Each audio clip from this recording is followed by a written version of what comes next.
अगर आप भी चाहते हैं कि एसएस फिल्म्स मोतिहारी के ऑडियो वीडियो सबसे पहले आप तक पहुंचे, तो इस चैनल को सब्सक्राइब करें और साथ ही बेल आइकन को दबाना ना भूलें।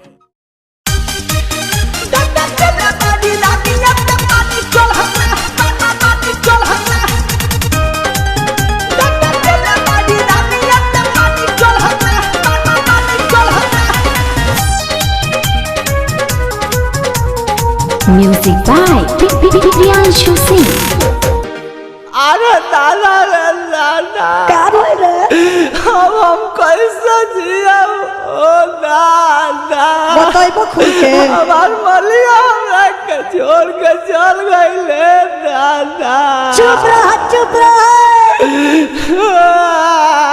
रो मत पाल्टी भर जाई।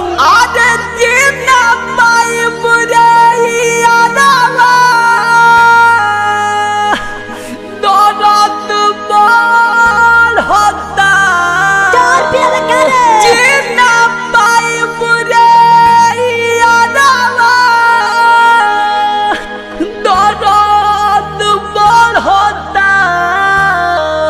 दगा चल बाजी रानियत पानी चल हटा, दगा चल बाजी रानियत पानी चल हटा। जग कहती हम से दीवाना ललता, जग कहती हम से दीवाना ललता।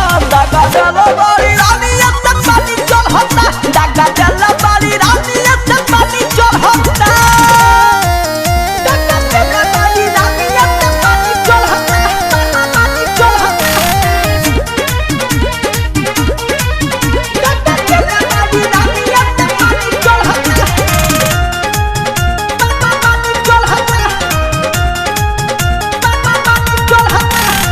अरे का कहिए बुलेट भाई, ए सौरभ भैया हमरा के रात रात भर बतियावत रखिया।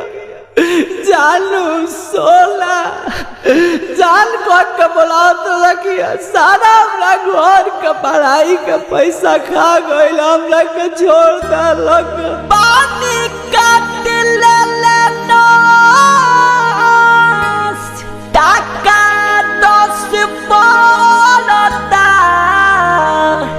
अरे पानी काट ले लेना टाका 10 पड़ता। दगा चल बाजी रानियत पानी चल हटा, दगा चल बाजी रानियत पानी चल हटा। जग कहती हम से दीवाना ललता, जग कहती हम से दीवाना ललता। दगा चल बाजी रानियत पानी चल हटा, दगा चल बाजी रानियत पानी चल हटा। दगा चल बाजी रानियत पानी चल हटा, पानी चल हटा। दगा चल बाजी रानियत पानी चल हटा, पानी चल हटा।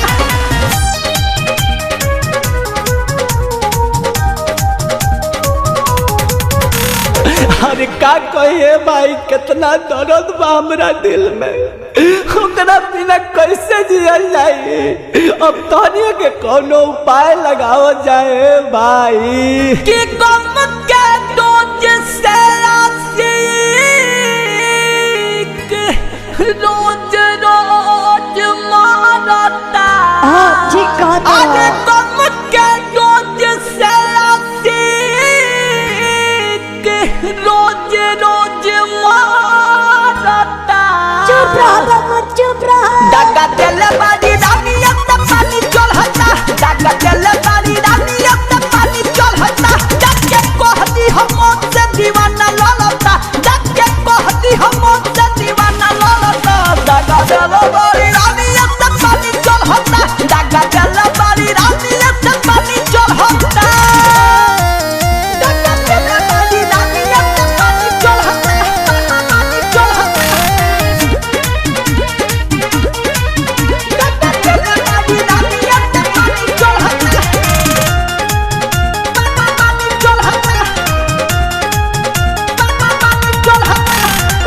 अरे पहले हम का जाननी कि हम कहीं धोखा दी। जानत रहती तो कबो एकरा से प्यार ना करती। ओकरा आँख में तनिको लाज नहीं के, ओकरा तनिको फर्क नहीं के पड़ते। भाई हमरा से एक बार मिलवा दो जाओ के, न तो मर जाई। अरे बुलेट भरत नहीं ओकारा